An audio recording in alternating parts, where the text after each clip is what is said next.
Well, good Sunday morning and welcome to Poppy's Workshop.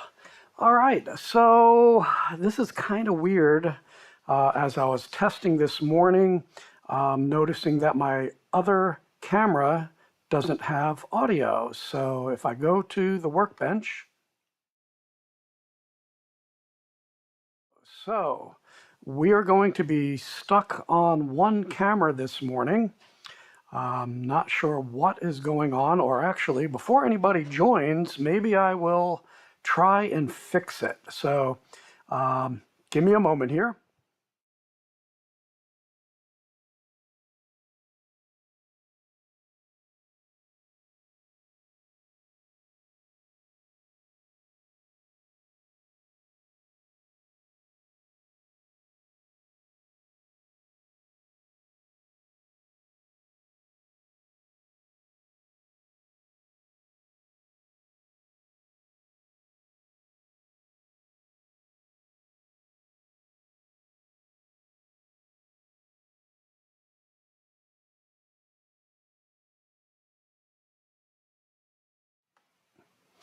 Yeah, I'm still not seeing it, so this is an issue. Hey, Gareth, welcome aboard. Um, I was going to try something fancy today. I think I can still do my split camera. Yeah, I can do my split camera. So that's it. Hey, Chris, this is nice. People joining in. Appreciate it. So let me go back to the big screen and I can show you some of the things that I'm working on first. Let me get the light a little bit over. And then we're going to get into everything today. Here, let me show you the full workbench. There will be no audio for a moment.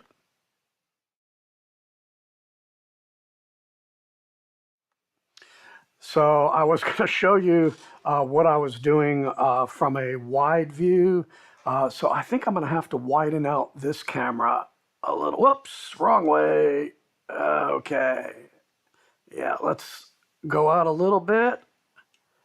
And I think, let me adjust. Yeah, this is fun. This is the joy of going live. Unrehearsed. Yeah, there we go.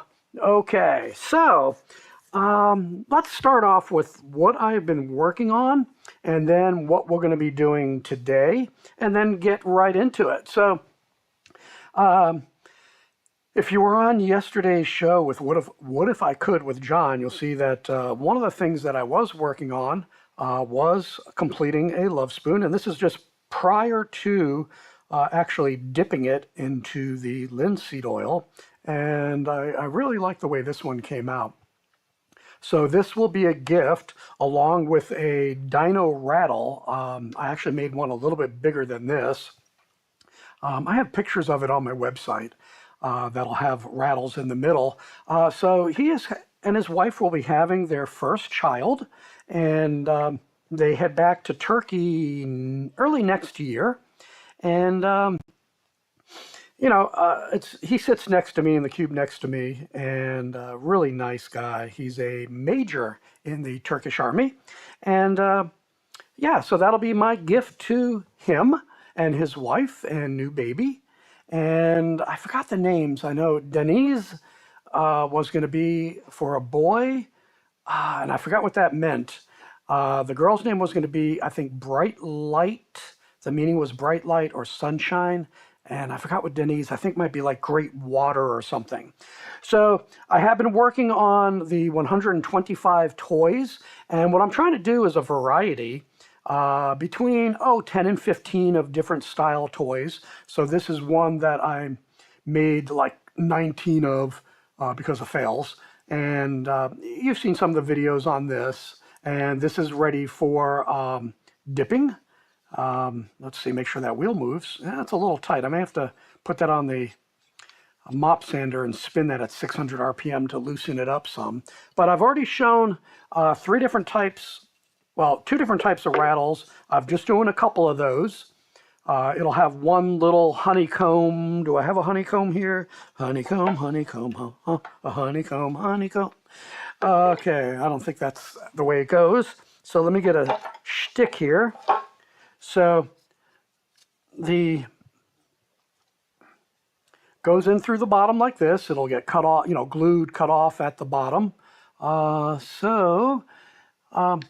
it has a very simple rattle. The other one that I did, I had done at an angle like that. So let me bring that up. I had done it like that, and I think that actually looks pretty cool, but I need to get a longer drill in order to do that. So I'm going to place one of those on order, just get a longer drill so I can do the diagonals, which I prefer. Okay, so, and there is the elephant. So we got that. And, oh, yeah, here it is.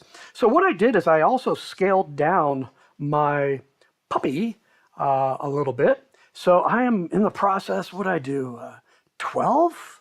I think I'm up to 12 of these. I cut out 8 yesterday on the live show.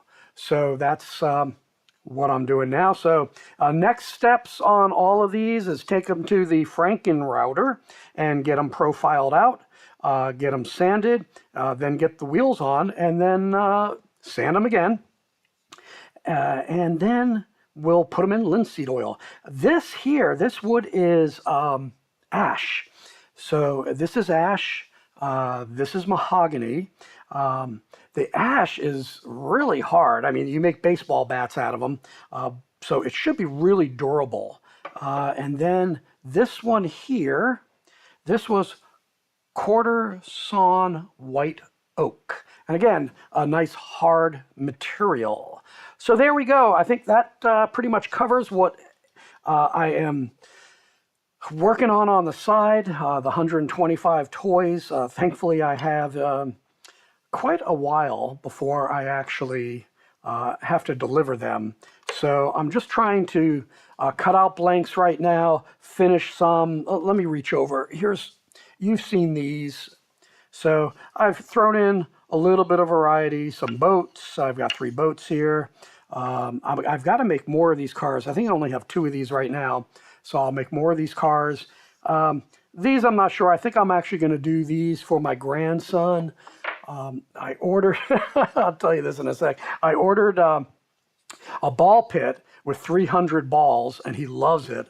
So I decided to order up 300 more balls for the ball pit, and he's only 1 year old, or actually, yeah, I think it's 14 months now.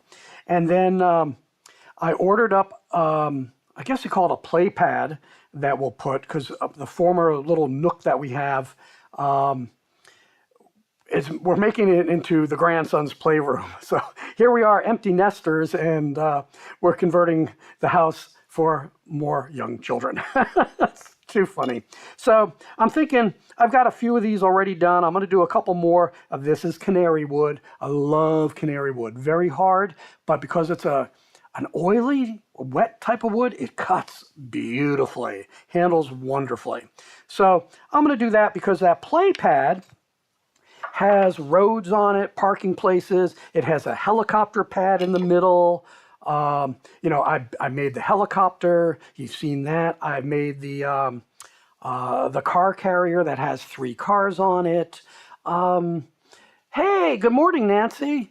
Oh, bummer, you can't stay too long. That's all right. Yeah, well, we've got beautiful weather out here. I've already been outside trimming up the bushes, and then after this, I'm going to mow the yard and edge, and then go and take a shower to get all the dust and pollen off of me. So anyway, let's get started. Show you some of the things here.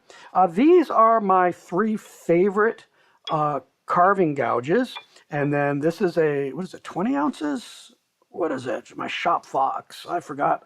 Man, I've dented that up a little bit. This is my brass, my brass tapper.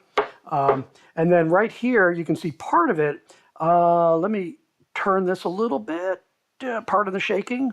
Yeah, so there is the strop. I tend to strop a little bit more than most people. After I do some carving, I'll make sure that I'm just working out any of the burrs. If you ever look at the old movies where a person goes into the barber shop and they take the razor and they got the leather strop and they're going woof, woof, woof, woof, woof. Kind of the same thing here. That way I can keep a pretty sharp edge without having to go and do something more aggressive with the whetstone. So yesterday John asked me what I wear when I'm carving. Being that generally my carving is like this, I'm pretty safe, but you never know. So at least on my left hand, I will wear this is I think a level 4. I've got to get a level 5. Cut resistant. Also too, I am wearing, this is my my work apron, and it is a oiled heavy canvas. So if I'm working and I do, oops, I'm not going to put a hole in my leg. So that's that's a good thing. So here to my left, let me bring it over. This is my carving roll, and I have Poppy on it right there. Wait a sec. Yay, I have Poppy. So that is my carving roll, carving tool roll, and I keep small, I can't get it out. Let's see, yeah. So I keep a small strop there. I do keep some of the compound that's, it's a little bit gritty type of compound there. Let me get back here. Whoops, back here. There we go. Okay, very posh. Yes, I got it off of Etsy, and it was actually really inexpensive, which is nice. But, I just wanted something that will last. I like that it's getting banged up. It's got scratches in it and everything, so it adds character. Yeah, I try to keep my tools clean. I had somebody make fun of me because I'm constantly cleaning the shop after I use it. I'm very fastidious when it comes to keeping a clean, relatively dust-free. I do, like after I use these tools, I will strop them so they are ready to go the next time around. So with that, let me get started here. So this is the piece that I'm working on. Let me get zoomed in a little bit, so get dizzy. There we go. Let me go out just a little bit, zoom out. I think that covers it. Okay, so here we have a kind of, hidden heart in here. And I've already started working getting the spoon. Usually I like to get this carved out a little bit because that's kind of the messiest, hardest part to do. But I'm looking at this and I'm trying to figure out what I want to do. So you'll see kind of, sort of, but not really, some of my pencil marks of what I want to do. So I want to make each of the petals lower than the center of the flower, and you'll see dots in the middle, because what I will do is I'll take an awl of an awl, and I will punch little holes in it to make it look like the, the little seeds and everything in there. So you'll see that I've shaded here, didn't here. So I'm trying to figure out where I want to go deeper than the petal, for example. But this is going to be interesting because this center I want higher, but I want to round off the edges a little bit. I want the petals to go much further down. That's why I shaded just a little bit there. I don't know exactly how steep I want it to go yet. Then with these stems, I want them to be below the flower so that they're technically going underneath the flower.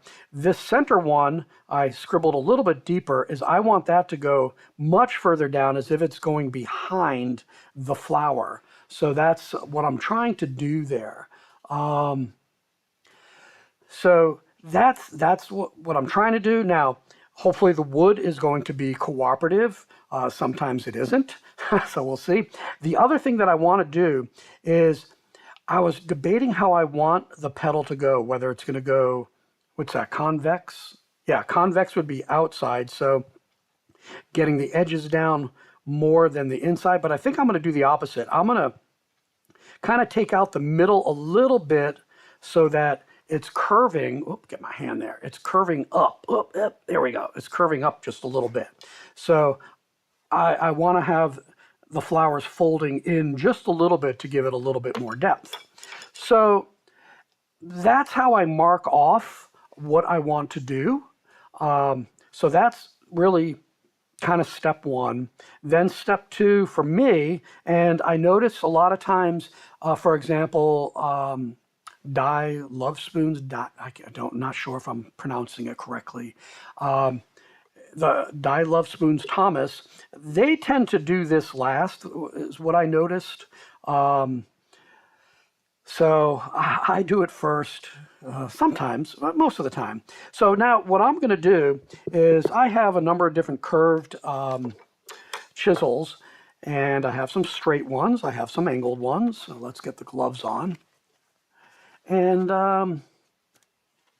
let's see. Get in there. Oh, you'll notice a piece of Gorilla Tape on the finger. I used these gloves while I was using my barrel sander, and sometimes when I'd switch up, or when I'm using the various sanders, well, you can't see it up there, but up there, where my drill press is, I put different barrel sanders and everything. And I'm holding pieces and I'm using my right hand. I get it really close. So I actually sanded a little hole in that. So yeah, I had to do that. So I may get some new ones. I don't know. These are all in good shape other than for that. And I can see I sanded just a little bit on my left finger too. So what I want to do first, well, at this point, is I want to do some stop cuts. Let's see, I think I got the light okay. So what I do is I try and use a curve to match my line. So let me back this up a little bit. And I think, let me zoom in. Kind of hard with the glove. Yeah, so you can see my line right here, and I'm going to cut underneath here, but I'm also going to be shaping as well. So I just try and find the right gouge, and I'll get it right on the line. And if you watch Dye Love Spoons, he'll go like this and just rock it back and forth, putting pressure down. And I find that really good for softwood. Sometimes for, oh, we're out of focus. Ah, there we go. Now I will take that and I just let the weight do the trick. Nope, I went in a little bit too far. So, yeah, I screwed that up a little bit, and I'm off the line a little bit. My eyes are still not good. So I'm gonna, so now you can see what I did. I'm off a little bit on the top, but I was right on the bottom one. So now I will do the bottom here. Let's see, yep, you can see that. Let's make sure I don't screw this one up. Let me get my, I'm on bifocals here. There we go. And, or again, I can wiggle it back and forth. This may be too sharp. Yep, that's too sharp of an angle. So I think somewhere here, do I have my big one? Uh-oh. I don't have my big one. Hold on for a second. Let me go to, I moved my Craftsman tool case, and where did I put my big one? I have too many tool cases here, and I don't know where I put my big gouge. Oh no. Oh well, can't find it. Oh, there it is. Okay, so let me get my big monster. I should have known better to bring that out. So here is my bigger one. Oh, you can't see it. So let's see. This is kind of tougher for me. There we go. So you can see the angle there. So that should fit this a little bit better. Oh, not quite. Let's see. Am I going to be off a little bit? Yeah, I may have to do some straights. All right, it looks like I may have to use some straights. So let's use this. And what I want to do is just gently, I'm going to rock this in. And I adjust it just a little bit. And you know, this goes a little bit this way, and I'm tilting it so I'm not going all the way to the other cut. There we go. So you got to figure these things out on the fly. Sorry, that went out of focus. That's the disadvantage of being in so close. It wants to pull back. So now let's start carving. So I do little pieces and I'm at an angle and I go to the stop cut and then I move back just a little bit. And each time I'm trying to get some depth. Now, as I come back out here, depending on how deep I want to go, you know, let's say that I wanted this to arc and then curve down. That's always a possibility. I would then pull back a little bit to get the shape. So I may do that, I'm not sure. And I can get the edge a little bit. So then from there, we'll see if we can get these off. I can hear it kind of chunk. And I can feel it. And these pieces start to go away. Man, let me do that one-handed. So that is the start. That's not super clean yet. And being that I'm going to go deeper, I'm not worried about it being super clean yet. But you can see, at least here, it's up. I don't know if I can't lock the focus. Let me back up just a little bit. Wait a sec. Come on. There we go. Whew. I'm trying to do this with the glove. There we go. Okay. So now what I could do is wait to do this.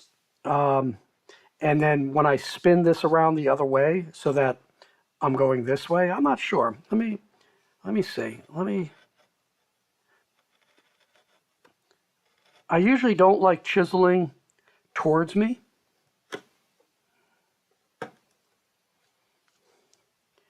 That's just, you know, it's awkward. B, it's a little bit more dangerous of nicking yourself. And again, I keep these pretty sharp. Let me go to a smaller. Man, I don't have my small. Or do I? Yeah, let me use this smaller gouge here. Now, I think what I may wind up doing is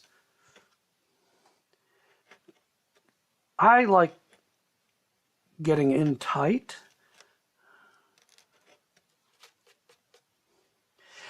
The one thing I do like about carving is it's quiet. I do have this right here. You can see part of it. That is my 1 horsepower 8-inch pipe, and it's fairly quiet. Yeah. So I'm just trying to do things so that you can see, and I'm actually angling this. So here it is with the U facing me. And then I turn it so that I can get in closer, and it's using a very small part of the edge. I do have some smaller edges, and actually I do have a V. Let me see if that's a V, if it's the same size. No, that's my small U. Where is my V? I think my V that I have out is too big. Well, it's in my case. It's too big for this, so I'm just going to use the edge here and just use a different technique to get down. And it seems to be working. Gets me pretty good. Now, one of the things I may do, and you can let me know in the chat, is I can do this using my rotary tool, and we can do an example of power carving the spoon as well. Now, yeah, you can crank it out. It goes fast, but I'll tell you, there's something very cathartic about just going like this and having the quiet, hearing the wood, hearing the scrape, versus here, this has a sander on it, but you know, listening to that. You know, and then it makes really fine dust. Actually, they're out of reach. Oh, no, they're not. So these are only some of the bits. So this is one that, where is it? Yeah, get in there, Rick. There we go. So this is a flame cuts all coarse, and then this is another cuts all that is medium, and then a smooth. You know, those are just the ones that I use frequently when I'm working on things. For example, the eyes of the animals, I'll take my rotary tool and just, you know, put a slight profile on it. So I just zip, zip, and I'm done. So that's where I use it quite a bit. So we'll go there. Let's see. So Archie, you do low relief. Cool. And you're an assassin? Oh, I'm losing that. Let's see. I'm just reading all the comments right now. Okay. There we go. All right. So you can see I'll probably work that down a little bit more, and I do need to spin it around. Let me clean that up a little bit, just to show that, yeah, I do get things clean. And I'll come in at an angle here. Now, I was asked, I think maybe it was Nancy, or no, it wasn't Nancy yesterday, but somebody had asked me how long it takes. And again, let's see, I think cutting this out, cutting the insides, I don't think it was about 30 minutes, if that. So you add that, you know, just a couple minutes to do the, get the template applied. And then it's the actual carving. And I'm slow. I'm not super proficient in comparison to our friends in Wales. And I like to go slow because, you know, during the week with my job, I'm going, and this is kind of my calm my mind down, and it just is nice. I'll put music on and kind of go from there. There we go. That's still kind of rough, but nothing that can't be cleaned up easy. Okay, so let's look at the next thing that we want to do there. Let's see, what's this kind of 17th to 18th century, like New England carving? Yeah, I lived in New England. I always tease the officers from the UK. This I work with this. Let's see, he's Navy SEAL commander. He's a full commander, and he'll always say, you know, we left you a perfectly good country, and look what you did to it. And then I'll come back and I'll tell him, hey, you know what the Boston Tea Party was all about? I said, you know, people think it's this taxation without representation, blah, blah, blah. I said, that's not what it is. I said, you guys tried to foist off on us Earl Grey tea. It's like, we don't like Earl Grey tea. Give us a decent black tea, not that garbage. So we went on the ship and we threw it overboard. So that's what I tell them. Yeah, we have fun. Let's see, that could work. Yeah, I think that one will work there. So I want to do a pedal a little bit. And I already got that. So let's see here. And I can go like that. Again, there's multiple ways of making your stop cuts. And remember, you're not just doing one stop cut. You may revisit and just say, okay, I got to go down deeper on the stop cut. And you just work your way down in just little bits and pieces. You know, you don't want to go in there and say, oh, I'm going to gouge this out far. Oh, I almost forgot. Let's see if that matches the circle or this one. I could probably do that in a couple.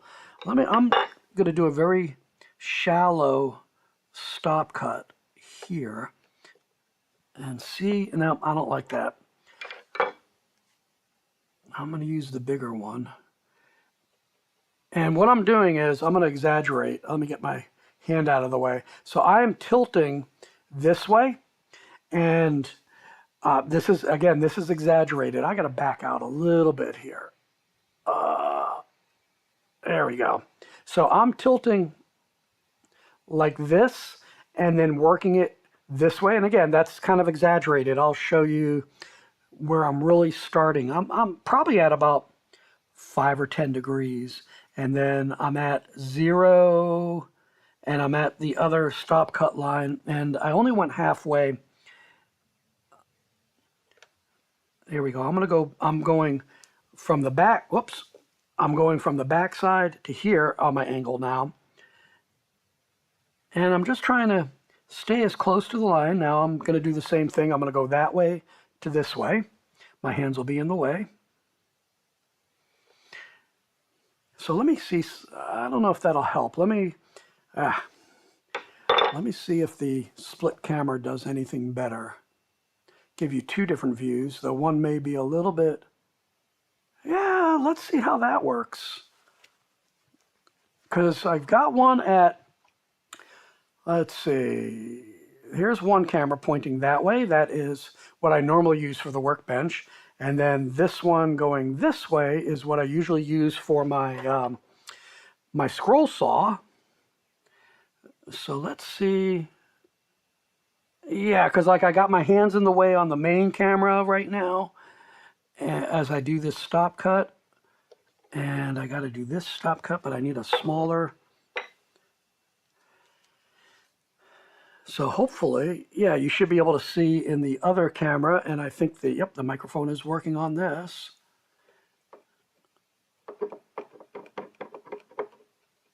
Okay, that didn't go very well. It's getting warm in here. Where's that other one? Nope. I'm going to go backwards and just angle it too. So I'm going like this, and I'm going that way, and I'm trying to stop before I reach the line where the bud is on the center. So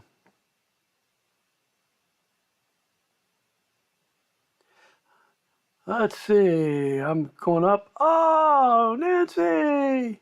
Nancy's leaving. Yeah, I watched Nancy do some sketching. She had, you know, like the one that I watched was when she was doing the bird, but it was all these little blocks. And she would just, okay, let me do a bird, or people were suggesting it, and she'd sketch it out, then ink it, or she was inking it. Then she would color it, and I was like, man, that was really cool. And that was just a couple days ago that she was doing that. So I thought that was really neat. Okay, so let me see. I'm going to do a center curve. And I'm going to do very shallow. Oh, and you know, one thing that I wanted to mention, and then I'm going to go down a little bit more. And each progressive one, the way that I put my pattern on, this pattern is direct to the wood. I use a repositionable glue. I have Elmer's right now. I forgot the other one that I have. So I'm trying to be real careful with this initial cut and arc. So I'm just going down the center. I'm going to bring it to where I want. Let's see. I'm going to... Probably didn't need to do that, but... So the paper comes off with the glue, and it works real well. So obviously, you know, most people, they'll use packing tape. You know, I may need to put the air conditioner on, so that it may cause a little bit too much noise, though. Yeah, so I'm going to have to deepen that stop cut a little bit. But I'm working it down very carefully. And I will repeat this process for all the petals. Let's see. Let me read the comments. Okay, so having the work piece secure. Oh, yeah. Okay, so that's something that, let me switch back to, you know, I'm going to remove this glove since that's my backhand. And let me switch back to the main. Okay, so this is something that I'm experimenting with on my workboard. So I have a couple dogs here and here, and then usually I did a crappy job because this is quote-unquote scrap wood. Yeah, I know it's out of focus. There's something wrong with that camera. That's why I don't use it that often. Really sorry about that. So I don't know if it's the distance or what have you. So I need to get another camera, whether I just use a webcam or, you know, because that one, it's a cheap Chinese-made handheld HD called a Best Techer. Never liked it. The company sent it to me for free because I wrote a bad review of it. Whereas this camera going this way, this is a Canon, a CMOS, and I forgot what version it is, an 800, something 800, Viva something. Really, really good camera. So that's what I use as my main camera. But anyway, back on, oop, how'd that get stuck in there? Okay, so I have this on the workbench, and I'm going to spin you a little bit. You can see, okay, you can see part of it right here. This is the clamp that's built into my workspace, and that's what I have my my strop clamped in. You can see the dog here and the dog here. But what I did over here, there we go. I have some dogs with a flat on it. Normally, this would have been a perfect rectangle, so I wouldn't have used this piece, or it wouldn't have been at an angle. This is usually what goes into my big clamp, and that's how I used to do it. Where the strop is, I would put a piece of wood so I can get out further. But I wanted something, you know, kind of, you know, just kind of. This is the center of the of my board, so I wanted something here so that I could have my my vacuum right here, and I'll take my pieces, and the vacuum's off right now. I'll turn it on, get it all sucked up. Or if I am doing sanding or power carving, I will have it on the whole time so that I have the draft going in and keeps it out of my lungs. So anyway, I got the dogs here. Then what I did is Temu. I know. Look, the stuff you're buying on Amazon is made in China, and you're paying a premium for it. I can get the same things off of this Chinese company directly from pretty much the manufacturers. They get it to me in about a week and a half or so, 2 weeks, free shipping and everything. So if I'm not in a rush, what do I care? And I'm really careful what I get. You know, like I've got the clamps from them. I know, but these are actually really good clamps. All my other tools are generally metal that I get from them. They're aircraft aluminum construction is really good. So these are another type of dog that would go in the hole, and then, let's see, let me get this down here. There we go. I'd lift that up and it would hold my piece down that way. I don't use that often, but what I did get is dogs that I can ratchet in, and they came with these little ratchet box wrenches, and I can put the pressure that way, and it is, I mean, the table moves to do that. So it works real well. The funny thing is, when I bought this, this is like, just call it $100. This particular table, and again, it's a portable. Though I did screw it to my workbench, and I'm still thinking of getting a full butcher block workbench, but I'm not sure right now. I'm just not wanting to spend the money. But anyway, I cut it out of my stock, and again, this normally would have been perfectly rectangular. There's a car here, so that's why I did that, because I'm trying to save as much wood as possible. Let's see. Yeah, Veritas. Yeah, they're a little bit more pricey. So right now, I'm trying to weigh out, getting things inexpensive, and then if they break, so be it. Then I'll go get the better quality stuff, like I did with the with my carving tools.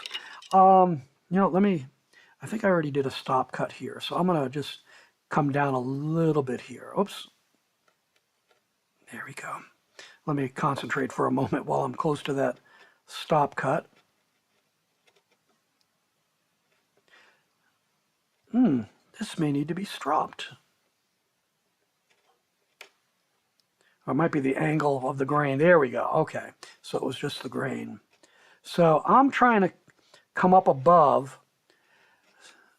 So I'm arcing this out because I want the center one down lower. And then I'll just cut these off. There we go. Throw it in my little hole there. Can't see. Yeah, my eye focus, I have to get new glasses. My prescription changed a little bit since the accident. It might have been before, because it was a couple years since my last prescription change. So there we go.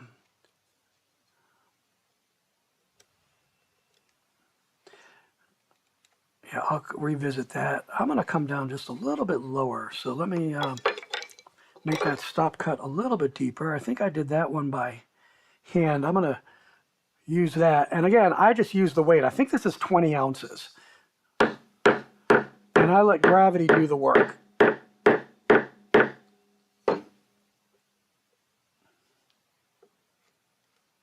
Yeah, that's much cleaner now. Much cleaner.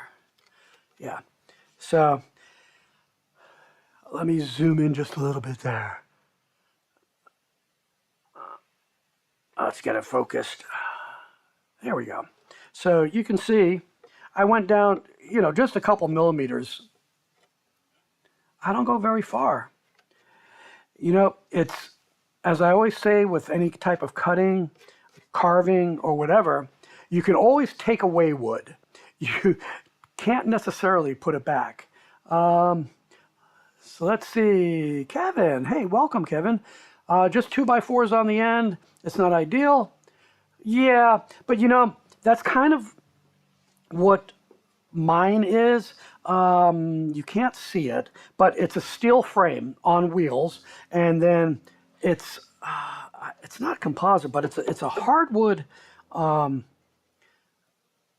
deck, which looks to be about an inch thick. So then what I wanted to have was butcher block with a clamp. So this here, and again, whoops, yeah, that's good. Let's zoom out here. So you can see it's not really very big. Yep, hi. You're looking at 2 feet. Maybe it was like 18 or 24 inches by 12 or 14 inches. So it's small, but for the type of work that I do, it works real well. Let me spin this a little bit.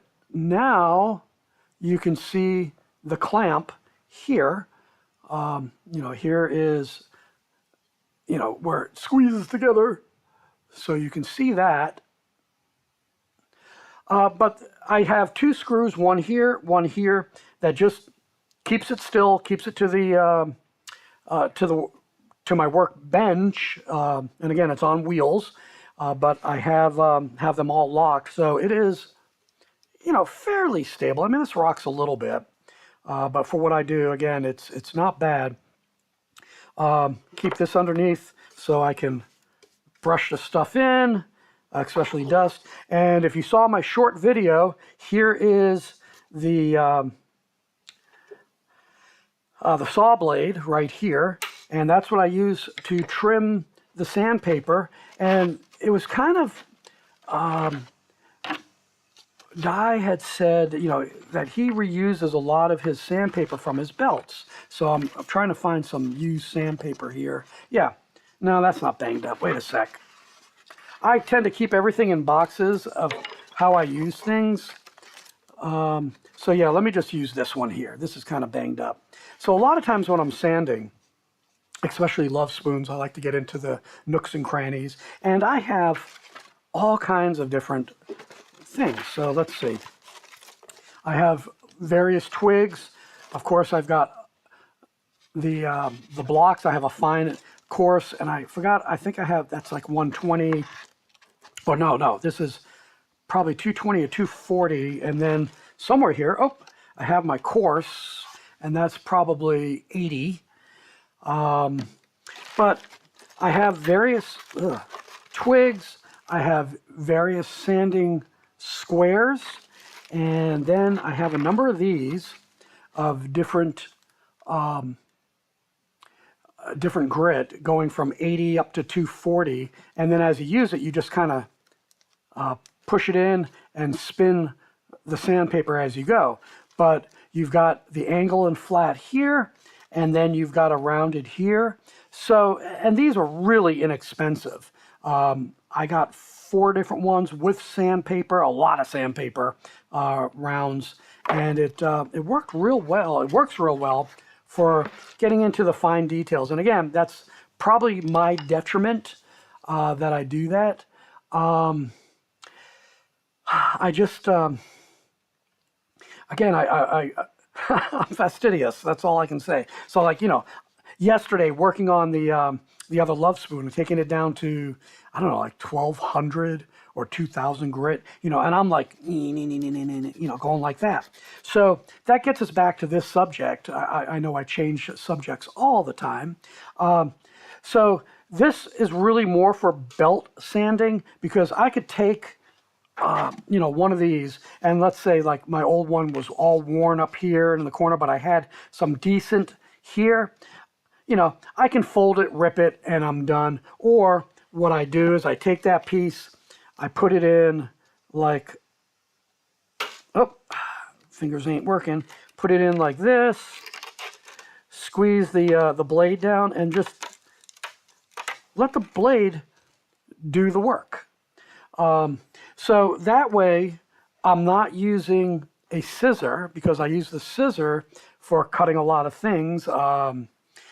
Duct tape, regular tape, my paper stencils, my shelf liner that I use, that I put my stencils on and glue my stencils to. So I don't want to dull it on this. So that's how I make smaller pieces. Now, he reuses belt sanders, and it's like, man, when he said that, what was it? Yesterday or the day before, I forgot what day he did his live. I'm like, that is so stupidly brilliant. Why didn't I do that? Why am I not doing that? That's silly of me. I'm just throwing out belts, and those things, I mean, it adds up. So, why do that? So let me look at comments real quick. Yeah, modest tools, absolutely.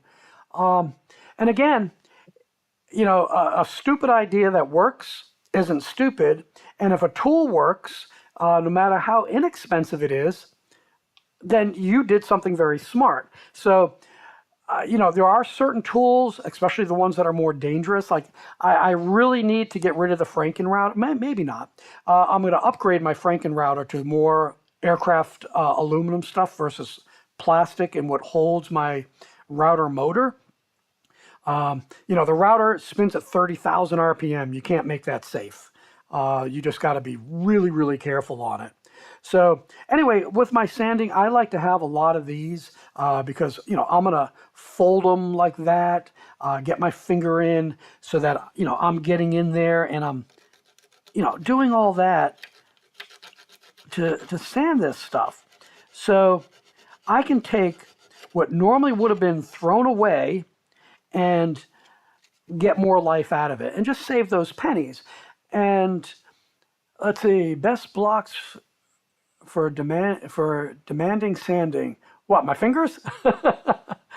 Yeah, I'm trying to keep up here. There's awesome design for belt sander ones.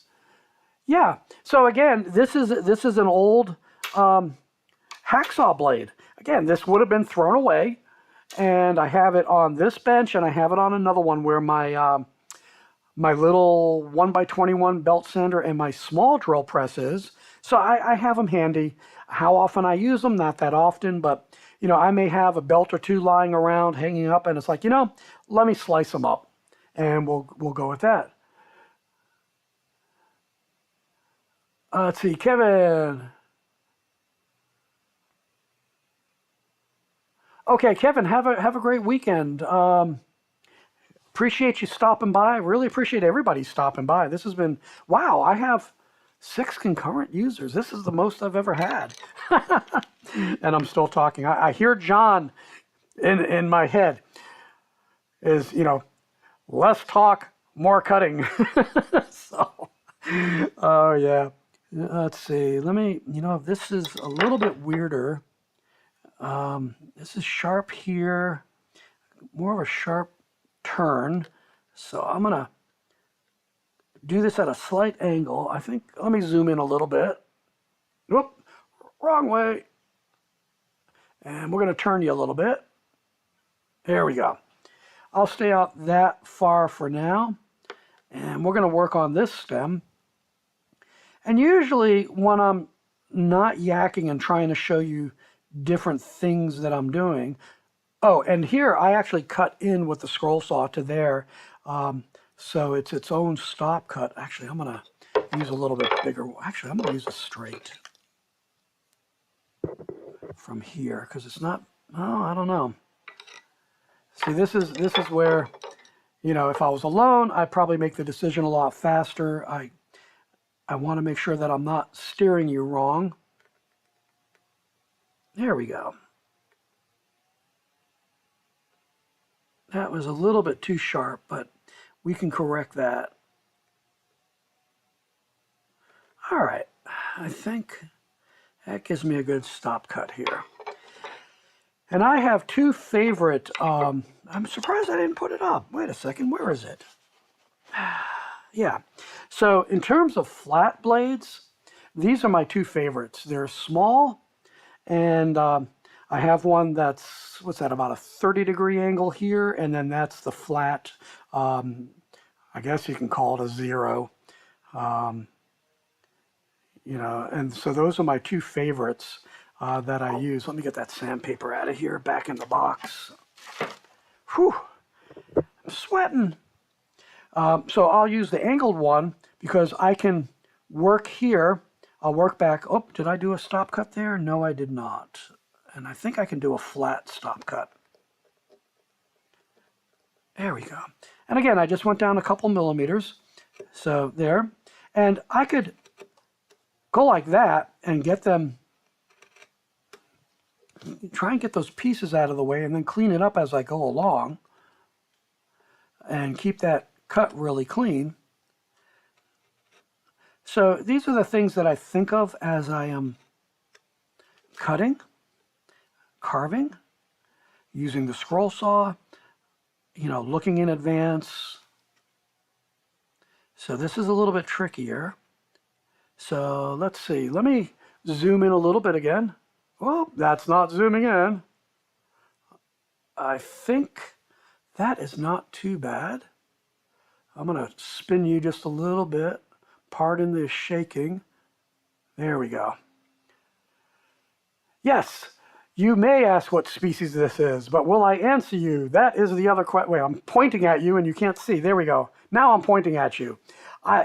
Yes, you can ask, but I may not answer. No. This is mahogany. It has a Janka of, I think, it's over 1,000. I think it's 11 or 1,200. So it is actually quite hard wood. But what I like about it is the very tight grain, which actually makes the carving a little bit better. Now, yesterday in the live, the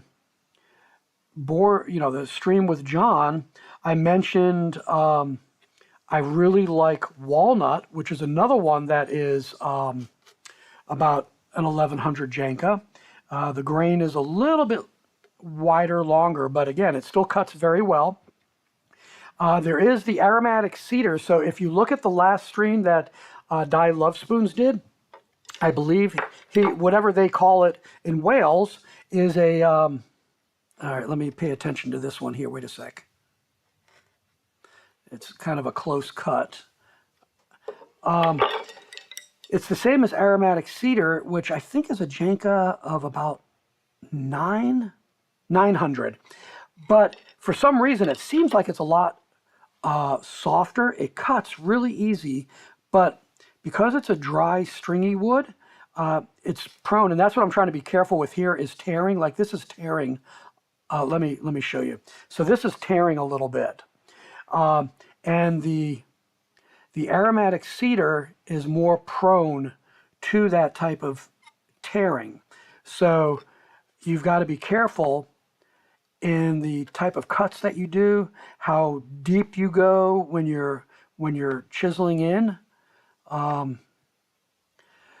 But I do like it. The issue is, again, it's a very dry wood, and you got to really soak it to finish it. So I'll leave it in the linseed oil for quite a while and let it dry for quite a while. Yeah, this is not going the way I wanted. So there we go. So I'm just trying to get it just a little bit. And I would even consider going in with one of my my rotary tool bits here to get that down a little bit if I'm finding that it's shredding.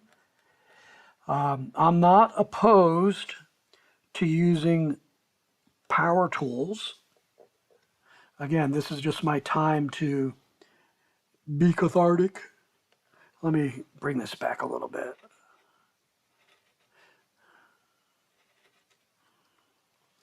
And turn. There we go.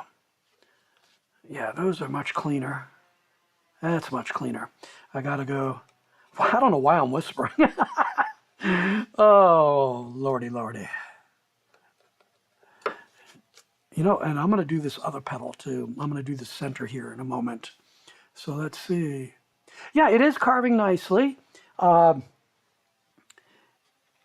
again, these are just my preliminary cuts. They're not anywhere near my finish cuts. Again, because I'm trying to show you different areas. But as I develop it, I'm sure you do it with the relief cutting. You'll go down, how far down you want to go, at least in the beginning. But then as it starts taking shape, you're like, oh, you know something? I really need to take it down a little bit further. Because again, you can always take more off. It's a lot harder to put wood back on. Okay? So I take my time. So let's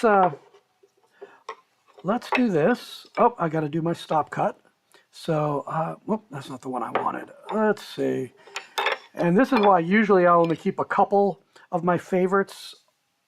Yeah, I need a sharper turn. Let's see. That's the big one.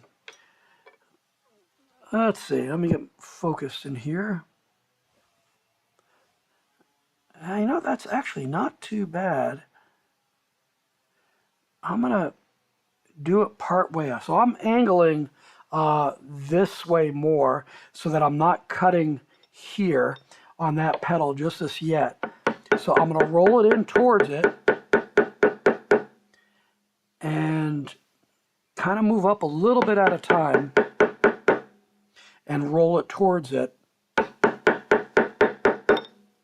And then I'll go backwards. So I'm probably going to, well, maybe I'm not going to block you. Yeah, that cut out a little bit, no big deal.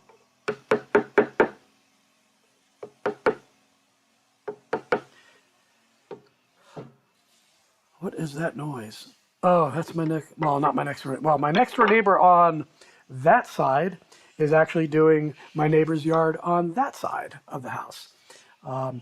She's a retired woman. I take her garbage cans out each week because, you know, those are big 90-gallon garbage cans. Yeah, I think actually this one's working better. I think I already did the stop cut there. Yes, I did. I'm just going to get it a little bit more pronounced. Get that pedal. There we go. So there is the stop cuts for this pedal. So let's see, I guess I'll do that. So I'll start back here and work my way back.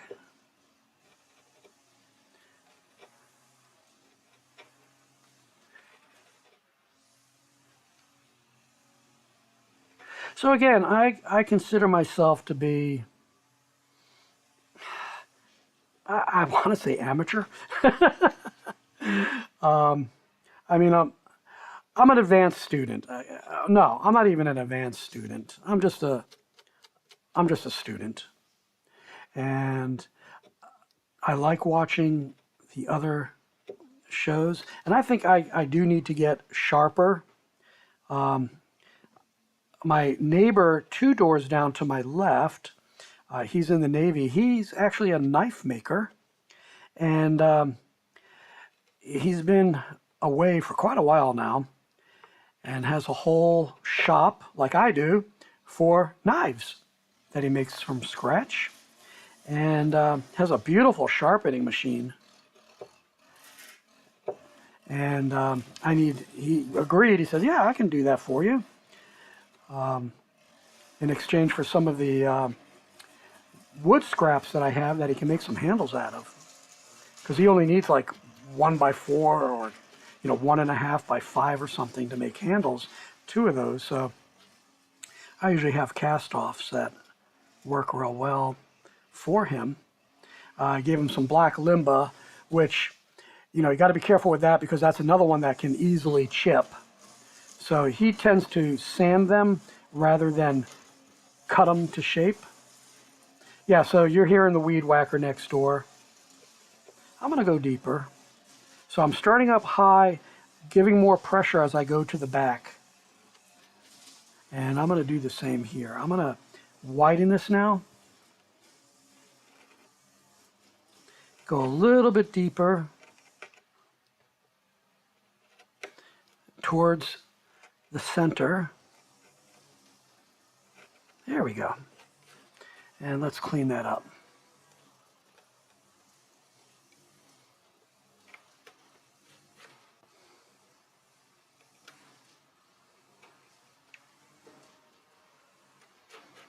Yeah, one of the last things I'll do is, you remember I mentioned taking the awl and putting the little dots in for the seeds and everything.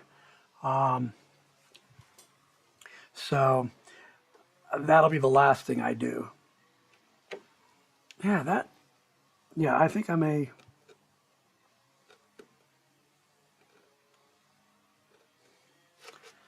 Yeah, so starting to get there. Now, what I can do here, since I've already, I can go like this and very shallow. I got to get the right angle here. In a sec. I can peel the paper off very gently in this area here, and then I can start shaping a little bit more without my eye being influence. See, that's taking some wood with it.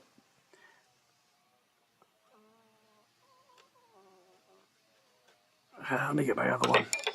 This may be the, yeah. So I don't want to be influenced by that anymore. So I'll take it away. I'm going to leave that there because I think I need to go deeper to this stop cut. So I'm going to take that down sharper. Yeah, you can hear the little clicking as it goes through some of these pieces. So let me see. I can feel it for sure. So yeah, I'm going to leave that in there. I probably shouldn't have taken it away there. That might have been a little bit too soon. Maybe not. And I'll work that down even more. Yeah, I need my angle to get in. And I got to get my smaller ones out.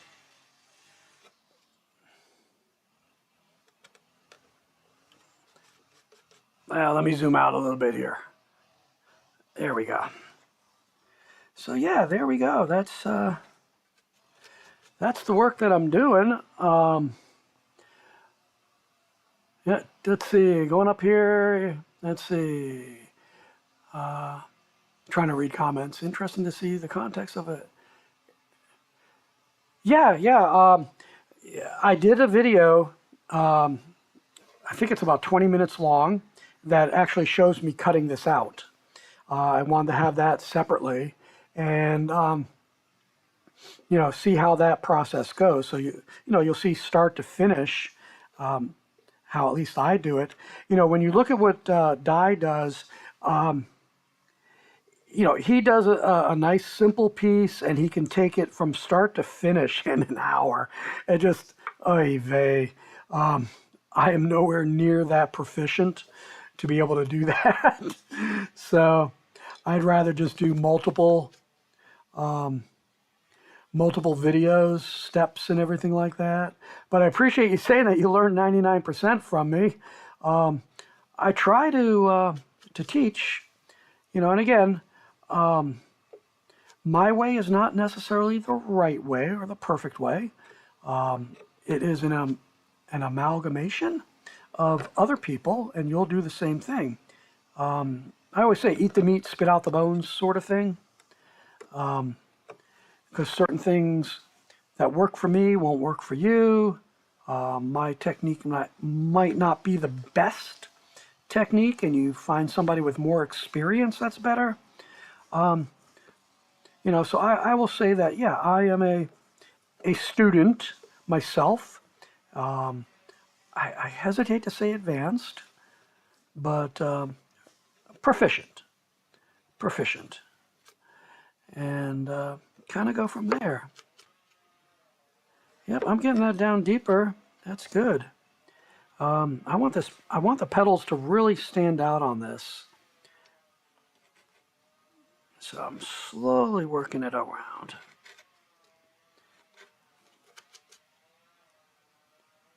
So last night, the wife and I went out for Thai food at my favorite restaurant.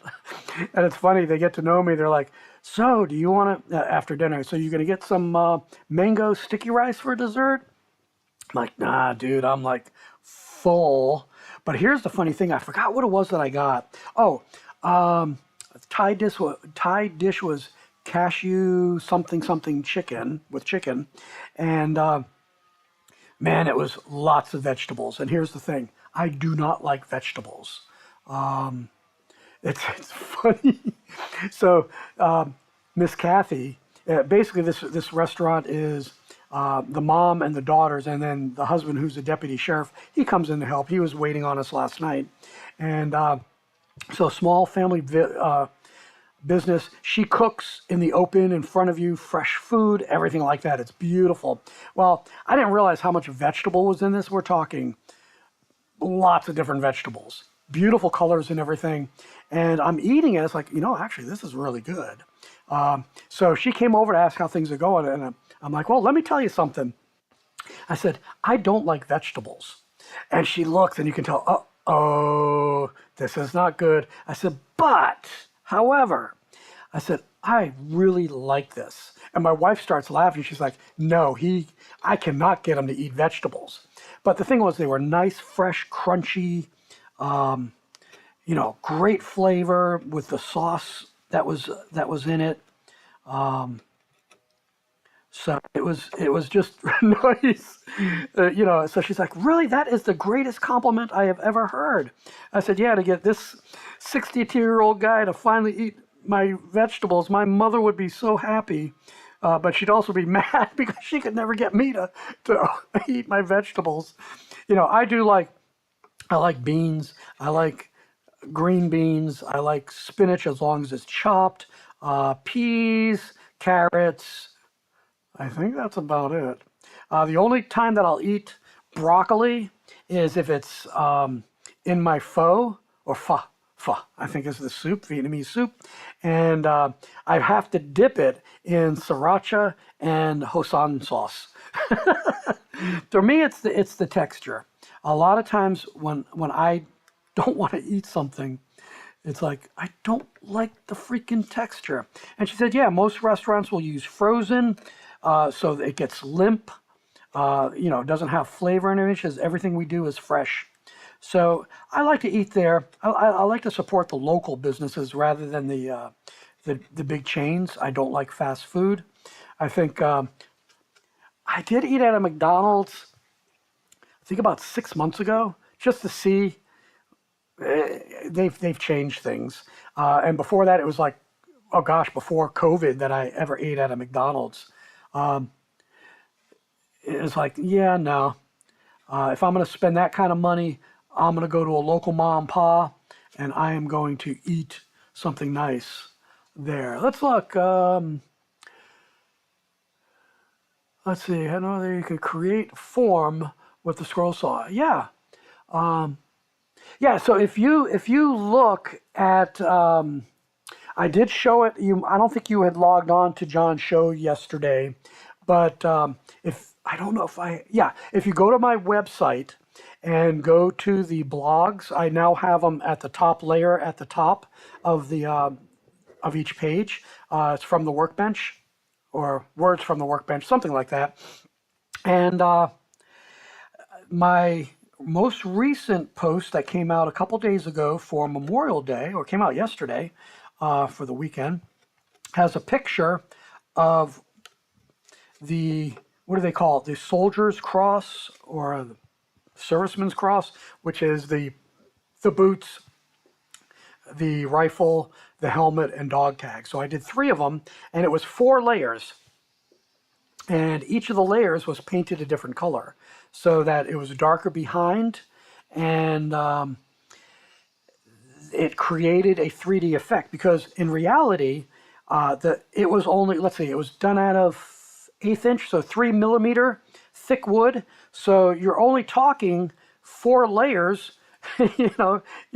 What are you talking? If it's 1/8 of an inch, you're talking the thing's only a 1/4 inch thick. So, but with the paint, it gives it a 3D illusion, because basically you're going to hang it up this way.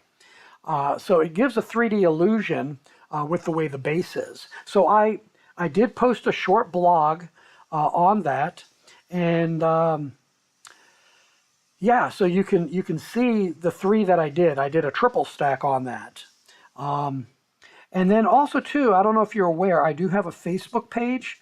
Not super active, just post my blog, sometimes what I'm doing. At the bottom of the main page of my website are links to, well, this YouTube, but also to my Poppy's Workshop Facebook page. And yeah, so right now I'm just trying to round this stem just a little bit. So I'm just doing, I don't know if you can see that. I'm doing wrong way. Yeah, it looks messy, but when I look at it, it's really clean. So I'm trying to get a very thin sliver. Let me see if I can get this. Let's see. Yeah, so, oh, there it is. So very thin, up there, get focused. Very thin slivers that I'm cutting off the sides to start rounding this a little bit more because I want to see what a round stem will look like and am I deep enough in that. So let's see if I can get a little bit tighter. I always go the wrong way. Yeah, you know, this angle is kind of, yeah, it's kind of tight. Because here's the stem here. Yeah, it's fishing. Let's see. Get that out of there. You can't quite see it. So it doesn't look good from this angle, unfortunately. Yeah, you can devise a UK one. What I would say, let's see, who did I get that from? I believe it was Alex Fox. So on Facebook, you'll find him in a lot of the ScrollSoft forums, but he is on Etsy. He is from Ukraine, and I think he got out of Ukraine shortly after the war started. But he does some beautiful layered work. A lot of it is for laser, though, so you got to be careful. But go look up Alex Fox. I mean, you may be able to look him up on Facebook, too, and see if he can do a UK version of it. Because, again, yeah, not everybody's using the M16/M4. The helmet, the boots are different, you know, and maybe even the style of dog tags are different as well. So, yeah, you may want to look him up. He does some amazing patterns, especially the multi-layered patterns. I'm just taking a little bit off the side here. Again, rounding just slightly, just to give me some visualization. And again, I would probably do that later on. What I am going to do is change direction here. So now you can see how this will work. Let me zoom out. There we go. So I'm loosening that up. Don't have to loosen it up much. And you can see how I do this. You see that what I actually have underneath is a piece of wood. Let me sweep this up here.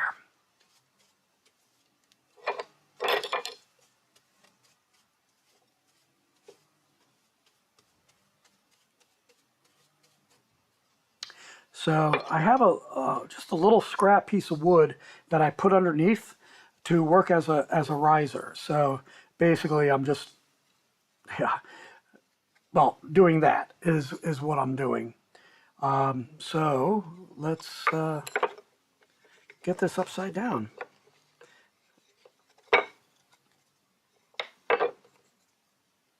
And for some reason, I don't know if I cut slightly at an angle or it's this sharp here that's catching. There we go. So I'll put it like that. That way my piece will, oh, let's see. And this is one reason why I like these types of clamp, is that I can adjust. Where's that piece of wood there? Oh, we gotta come in. I can adjust these at a slightly different angle so that if this is off a little bit or I want to adjust, oh, what the heck? What did I do? All right, I'm working here, so I'm gonna do that. Let's change dogs to something a little bit. I don't know if that's as far. Ah, all right, I'm gonna have to do this. There we go. Actually, I'm gonna lay that flat. Isn't it wonderful? You get to see all my all my issues of doing this. yeah, so I can get this at an angle that I like. There we go. And then once it's snugged up a little bit,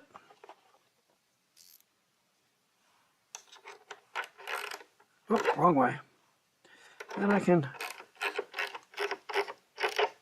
tighten it up.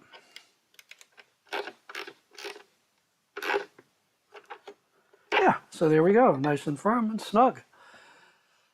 Oh, let's see. You have a canvas bag hanging above your bench with every wedge you can imagine. Oh, yeah. Oh, yeah. Yeah, World War II era for a memorial? Absolutely. Actually, John made a suggestion yesterday. He said, do full size. Whew, yeah.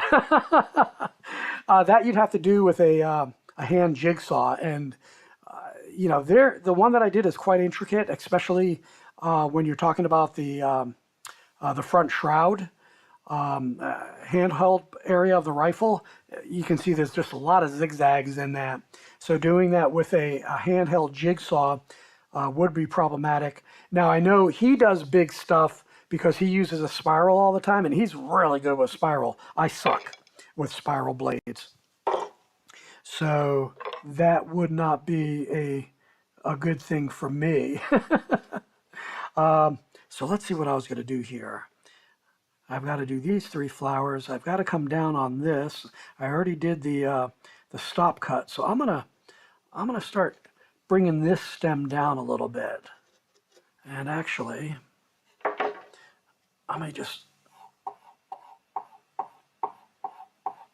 a few strops.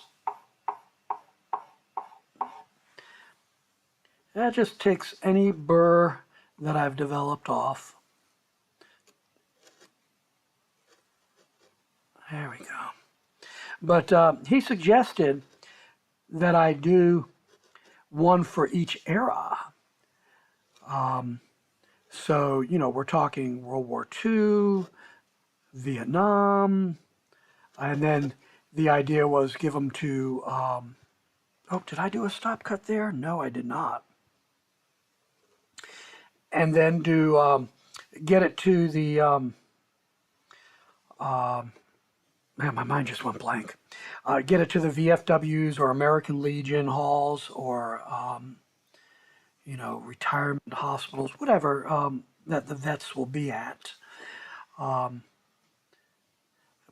for me, I think that's a little bit too big because I specialize in small pieces. That may also be because I'm a chicken. I'm a wimp, and that scares me. So yeah, that's something to think about. But doing one for the different militaries, for example, doing one with something for, you know, the UK, that would be something that would be nice to display at NATO headquarters, whether it's in, you know, in the UK, not the UK, yeah, in Brussels or Mons, the various headquarters there, or in ACT where I'm at, in the United States. I actually have one of those hanging in my my cubicle. That and my outline of Virginia, my thick one. No, not my thick one. My thin one. No.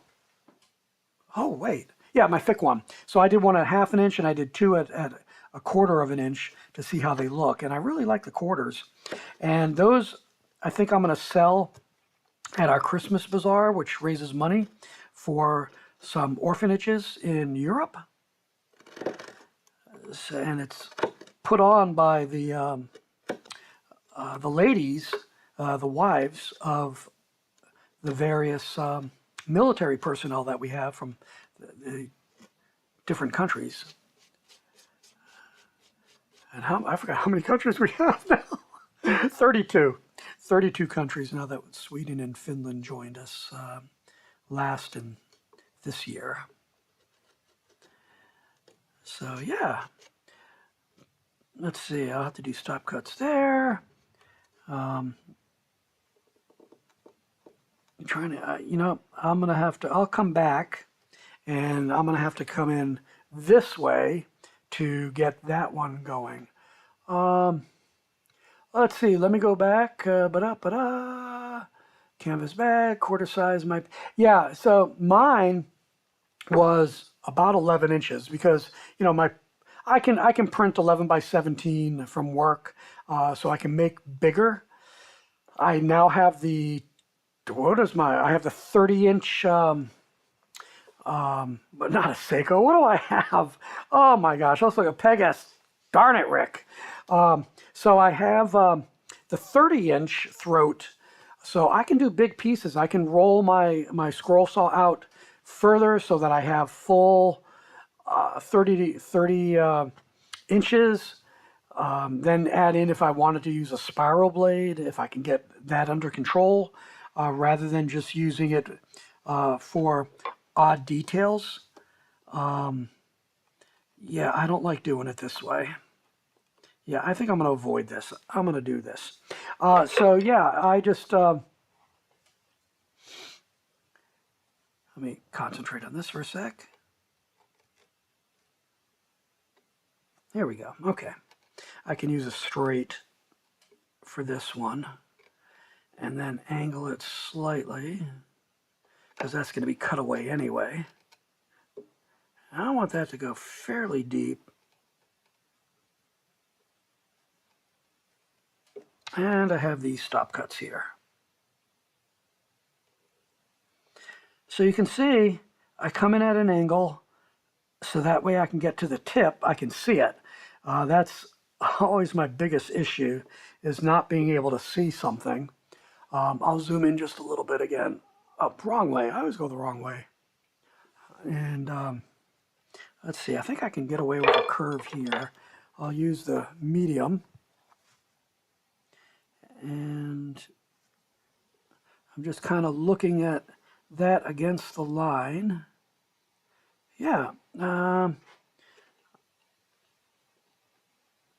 So I'm doing it at an angle. Yeah, that's a little bit sharper than I'd expected, but that's in the cut area.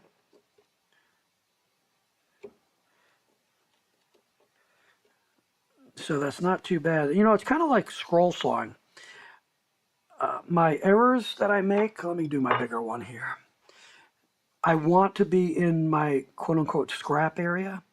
And of course, there's really no scrap area on this.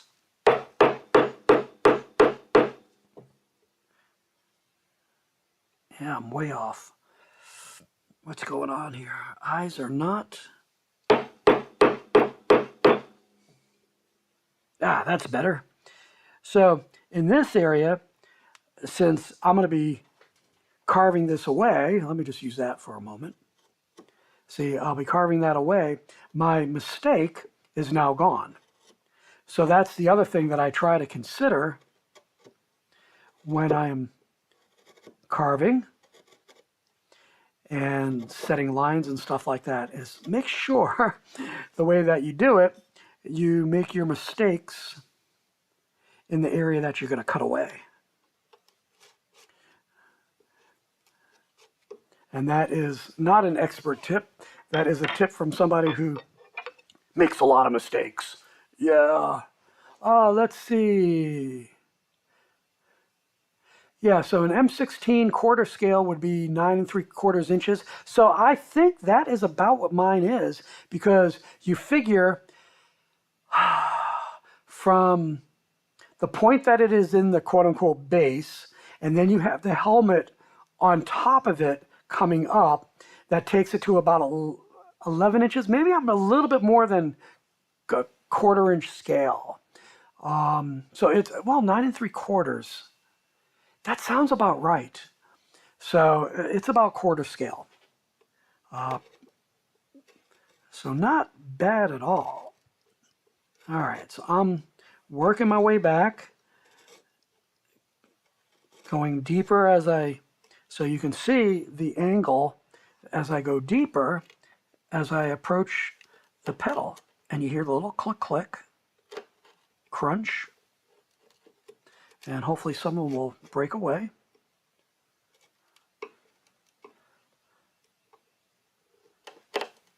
Yeah, I don't know if you can hear that. So yeah, that comes down. Not super clean yet. So I'll clean that up a little.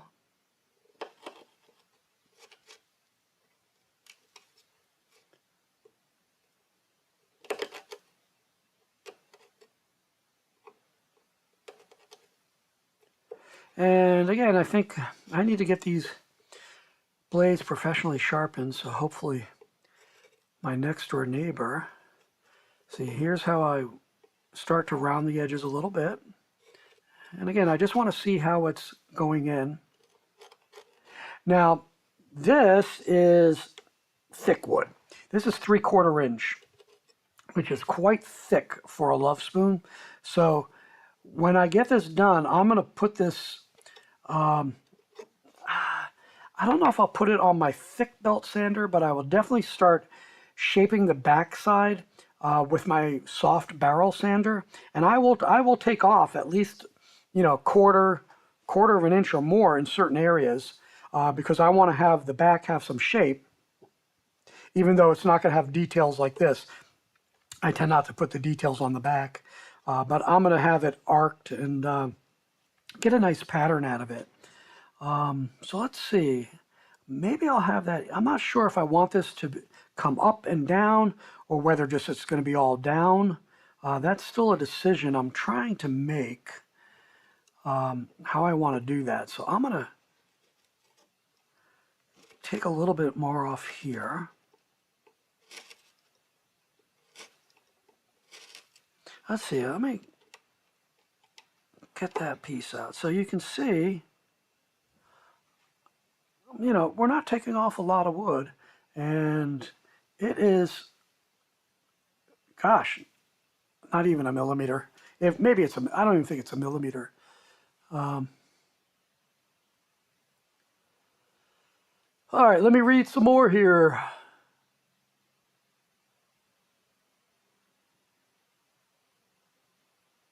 Want to make a scale model of the 19th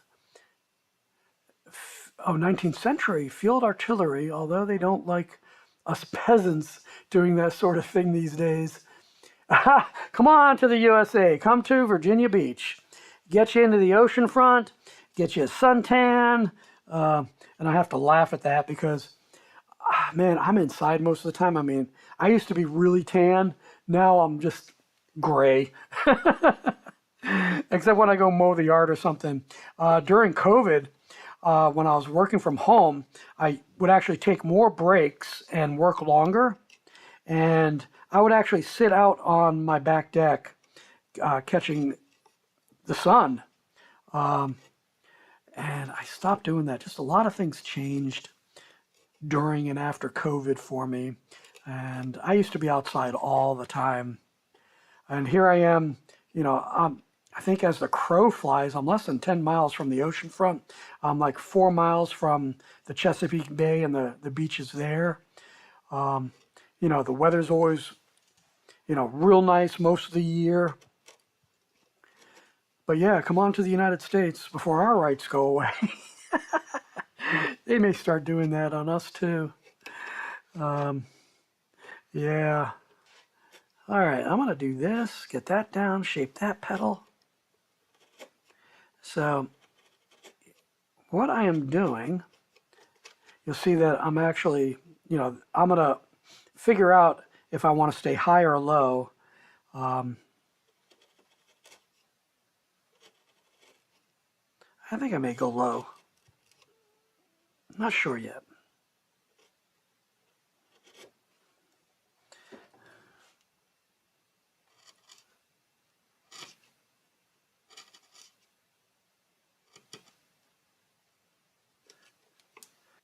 But yeah, somebody yesterday asked if I sell.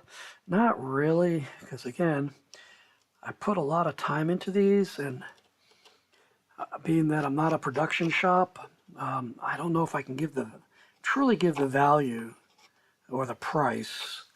I give them as gifts because I feel for me that's where most of the value is.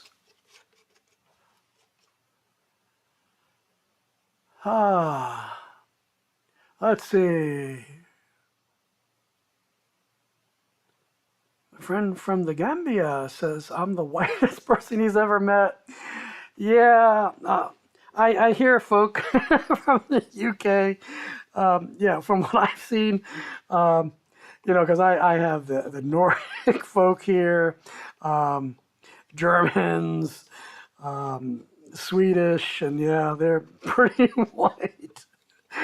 So here they come to a beach area, and they're like, "Whoa, this is wild." Oh yeah, too fun. Let's see, where are we at? Wow, we're at 1 hour and 36 minutes. I think I may have to bag off as I have chores, my Sunday chores. As I said, I already started trimming my plants outside, and I got to get my yard cut because I think we may get some rain tomorrow. Not sure yet. We were actually supposed to get rain yesterday and the day before, and it got cloudy for a couple hours, but otherwise it was a gorgeous day. So yeah, I think I'll probably end it there. So what I'm going to do is I'm going to work these stems, get them down, and then get those flowers in. And I got to figure out what I'm going to do next week, whether you watch me do some finishing on this. I really don't know. We'll see how that works. Let me get my glove off, and we'll zoom out a little bit. Yay! So I think that pretty much covers it for the day. Actually got quite a bit started. I don't want to say done, because this actually is starting to look good. You can't see it. I mean, I'm looking like, man, that shaped up real nice as a stem.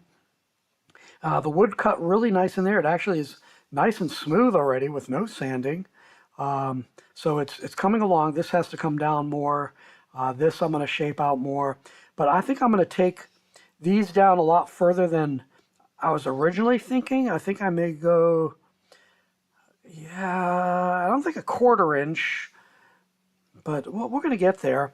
And I think that's going to give me a lot more 3 dimensions that I can work with, maybe even get the petals a little bit deeper than I was thinking originally of going, and see what happens. So there you go. I think that pretty much covers it for the day. I really appreciate everybody coming out and sticking with me, and it does the spirit good that I can share this with folk and meet folk from different places and everything like that. And yeah, and I am going to clean up the shop. There's a lot of dust in there, and actually, I'll turn this on and listen. And it's all sucked away. I'll turn it off. So yeah, I'll get all that taken care of, get the shop cleaned up, but I'll probably be carving this later today. Maybe showing on the soft sander or something. I don't know. I have to think about that to see what you want. So, oh, John is here. Hey, John. Welcome aboard.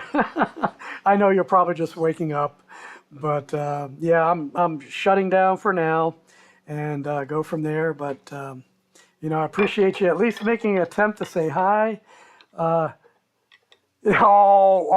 Gareth, behave yourself. I know what you did there. Yes, this, as I said, is the 8-inch.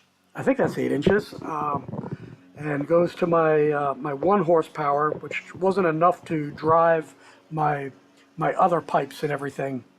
But it does the job for this. I like it here. I like that it's a lot more quiet. So, we'll go from there. So anyway, that's it for today. I really appreciate you coming out. We'll see you 10 o'clock next week. And, I'll see if I can drop a couple shorts during the week. And depending on what John's doing, maybe I'll be able to get on his show again. And, generally I'm keeping my mouth shut. So, I don't want to change the energy or what his intent is. So I want to be very cognizant of what John wants to do on his show, because I do appreciate what he does. So with that, may the Lord richly bless you. Make it a great day right here at Poppy's Workshop.